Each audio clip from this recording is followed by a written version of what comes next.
यह विषय प्राचीन भारत की उन गूढ़ और गहरी चिकित्सा पद्धतियों को उजागर करता है जिनकी जड़ें वेदों, उपनिषदों और प्राचीन ग्रंथों में समाई हुई हैं। जब हम प्राचीन चिकित्सा की बात करते हैं तो सबसे पहले आयुर्वेद और सुश्रुत संहिता का नाम आता है।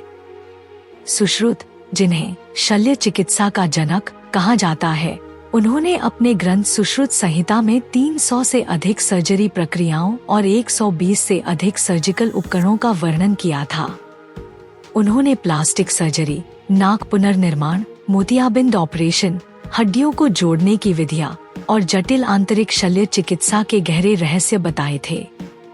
यह चौंकाने वाली बात है कि आधुनिक चिकित्सा विज्ञान जिन तकनीकों का उपयोग करता है उनका आधार हजारों वर्ष पूर्व भारत में रखा जा चुका था। पश्चिमी वैज्ञानिकों ने यह स्वीकार किया है कि भारतीयों की सर्जिकल तकनीकें उन्नत थी और कई मामलों में आधुनिक चिकित्सा के समान ही प्रभावी थी।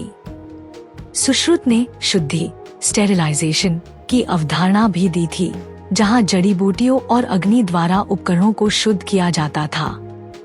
आयुर्वेद, जो वेदों से उत्पन्न हुआ है, केवल रोगों का इलाज करने की विधि नहीं, बल्कि संपूर्ण जीवन को संतुलित और स्वस्थ बनाए रखने की एक समग्र प्रणाली है। इसमें पंचमहाभूतों पृथ्वी, जल, अग्नि, वायु, आकाश का संतुलन, त्रिदोष सिद्धांत, वात, पित्त, कफ और शरीर की प्राकृतिक पुनर्स्थापना की विधियां शामिल हैं। पंचकर्म एक विशेष चिकित्सा पद्धति है जिसमें शरीर से विषाक्त पदार्थों को निकालने की 5 प्रमुख विधियां होती हैं: वमन, विरेचन, बस्ती, नस्य और रक्तमोक्षण। यह तकनीकें न केवल शरीर को शुद्ध करती हैं, बल्कि मानसिक और आध्यात्मिक चेतना को भी जागृत करती हैं। इसी तरह रसायन चिकित्सा, रसायनाथेरेपी का उपयोग दीर्घायु और युवा अवस्था को बनाए रखने के लिए किया जाता था। आयुर्वेद के अनुसार यदि भोजन को सही समय और सही प्रकार से ग्रहण किया जाए तो वह स्वयं में एक औषधि के रूप में कार्य करता है। चरक संहिता में अष्टांग आयुर्वेद, आंतरिक चिकित्सा, बाल चिकित्सा, मनोरोग, शल्य चिकित्सा, विष विज्ञान, काय चिकित्सा, पुनर्जनन चिकित्सा और प्रजनन विज्ञान का विस्तृत वर्णन है, जो दिखाता है कि प्राचीन भारतीयों की चिकित्सा कितनी उन्नत थी। रसायन शास्त्र, एल्केमी, प्राचीन भारत में केवल धातुओं को शुद्ध करने की प्रक्रिया नहीं थी, बल्कि यह एक गहरी आध्यात्मिक और चिकित्सा पद्धति थी। रसा शास्त्र के माध्यम से भारतीय ऋषियों ने न केवल धातुओं को सोने में बदलने की विधि विकसित की, बल्कि औषधीय धातु योग भी बनाए जो शरीर को शक्तिशाली और रोगमुक्त कर सकते थे। सिद्ध योग, जिसमें पारद, मरकरी और अन्य धातुओं का उपयोग किया जाता था, का उल्लेख कई ग्रंथों में किया गया है। भस्म चिकित्सा, भास्मा थेरेपी का उपयोग आज भी आयुर्वेदिक उपचार में किया जाता है, जहां विभिन्न धातुओं को सूक्ष्म रूप में परिवर्तित करके शरीर के लिए उपयोगी बनाया जाता है। प्राचीन भारत में धातु चिकित्सा इतनी उन्नत थी कि यहाँ तक कि लौह स्तंभ जैसे अद्भुत उदाहरण मौजूद हैं, जो बिना जंग लगे हजारों वर्षों तक खड़े हैं। अब बात करें ध्वनि चिकित्सा और ऊर्जा चिकित्सा की, तो प्राचीन भारतीय मंदिर केवल पूजा स्थल नहीं थे, बल्कि उच्च स्तरीय ऊर्जा केंद्र थे। भारतीय ऋषियों को पता था कि ध्वनि का कंपन शरीर और मन पर सीधा प्रभाव डालता है। इसीलिए संस्कृत मंत्रों को विशेष ध्वनि तरंगों के साथ उच्चारित किया जाता था, ताकि वे शरीर की चक्र प्रणाली को संतुलित कर सकें। जब कोई व्यक्ति मंदिर की गूंजती हुई घंटियों, शंखनाद और वैदिक मंत्रों को सुनता है, तो उसकी मस्तिष्क तरंगे, ब्रेन वेव्स, अल्फा और थीटा अवस्था में आ जाती हैं, जो ध्यान और आंतरिक शांति के लिए अत्यंत आवश्यक होती हैं। यही कारण है कि भारतीय मंदिरों में वास्तुशास्त्र और ध्वनि विज्ञान का गहरा संबंध रहा है। नाद योग भी इसी का एक हिस्सा था, जहां ध्वनि के माध्यम से आध्यात्मिक जागरण किया जाता था। अनेक प्राचीन ग्रंथों में उल्लेख मिलता है कि भारतीय ऋषि ध्वनि के माध्यम से रोगों का इलाज करते थे। श्रीमद् भागवत, यजुर्वेद और अथर्ववेद में ध्वनि चिकित्सा की गहरी अवधारणाएं दी गई हैं। विशेष ध्वनि तरंगों से जल को चार्ज कर दिया जाता था और फिर रोगी को वह जल पिलाया जाता था। वैज्ञानिक शोध बताते हैं कि ध्वनि की तरंगे जल की संरचना को बदल सकती हैं, और यह अवधारणा भारतीय ऋषियों को हजारों वर्षों पहले से ज्ञात थी।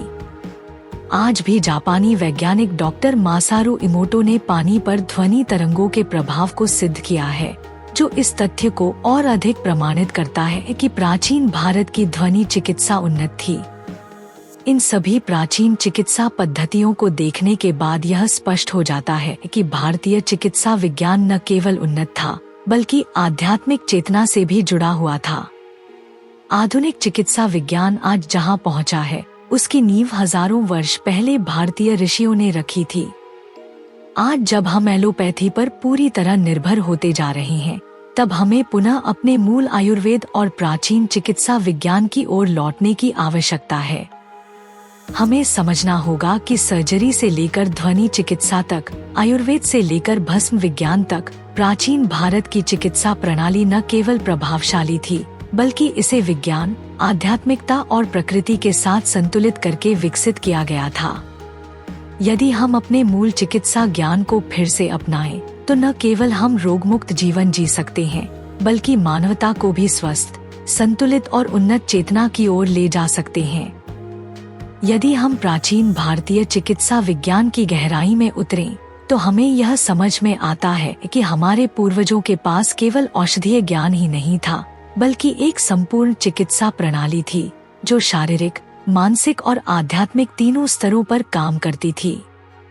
सुश्रुत संहिता और चरक संहिता जैसे ग्रंथ केवल शल्य चिकित्सा और औषधियों का ज्ञान नहीं देते, बल्कि यह भी बताते हैं कि मनुष्य का शरीर ब्रह्मांडीय ऊर्जा का केंद्र है, और इसे संतुलित रखना ही सर्वोत्तम स्वास्थ्य का रहस्य है।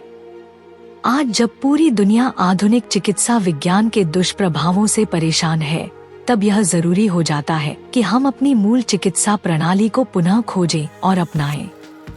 एलोपैथी हमें तात्कालिक राहत तो देती है, लेकिन यह समस्या को जड़ से खत्म नहीं करती। वहीं आयुर्वेद और प्राचीन चिकित्सा विज्ञान शरीर को प्राकृतिक रूप से संतुलित करके रोगों को जड़ से मिटाने की शक्ति रखते हैं। एक सुश्रुत की शल्य चिकित्सा बनाम आधुनिक सर्जरी। आज हम सर्जरी को पश्चिमी चिकित्सा विज्ञान की देन मानते हैं, लेकिन वास्तविकता इससे अलग है।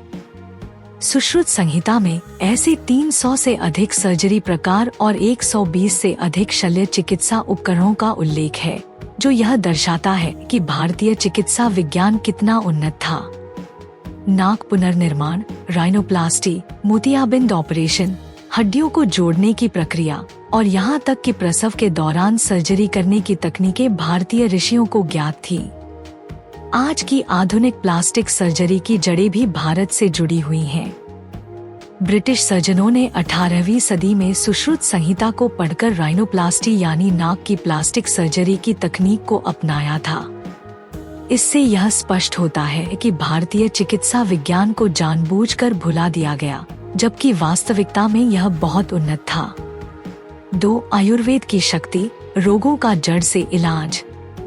आयुर्वेद केवल एक चिकित्सा पद्धति नहीं, बल्कि जीवन जीने की एक संपूर्ण कला है। इसमें त्रिदोष सिद्धांत, वात, पित्त, कफ के आधार पर हर व्यक्ति के लिए अलग अलग उपचार बताए गए हैं। यदि यह संतुलन बना रहे, तो मनुष्य को कोई रोग नहीं हो सकता। पंचकर्म एक ऐसी प्रक्रिया है जिसमें शरीर को पूरी तरह से डिटॉक्स किया जाता है। आधुनिक चिकित्सा विज्ञान डिटॉक्सिफिकेशन की बात करता है, लेकिन यह प्रक्रिया भारतीय आयुर्वेद में हजारों वर्षों से मौजूद है।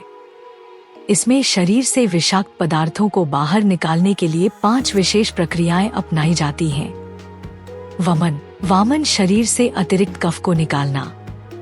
विरेचन, विरेचाना शरीर से अतिरिक्त पित्त को निकालना। बस्ती, बस्ती शरीर को संपूर्ण रूप से शुद्ध करने के लिए एनिमा चिकित्सा। नस्य, नस्य नाक के माध्यम से औषधीय तेल देकर शरीर को शुद्ध करना। रक्तमोक्षण, रक्तमोक्षाना अशुद्ध रक्त को बाहर निकालकर शुद्ध रक्त प्रवाह को बढ़ाना। आयुर्वेदिक औषधियों में जड़ी बूटियों का विशेष महत्व है। गिलोय, अश्वगंधा, तुलसी, हल्दी, त्रिफला जैसी वनस्पतियों का उपयोग हजारों वर्षों से किया जा रहा है, और आज आधुनिक विज्ञान भी इनके फायदों को स्वीकार कर रहा है। 3. ध्वनि चिकित्सा और वैदिक ऊर्जा चिकित्सा। भारतीय ऋषियों को यह गहरा ज्ञान था कि ध्वनि तरंगे और कंपन शरीर को प्रभावित कर सकते हैं।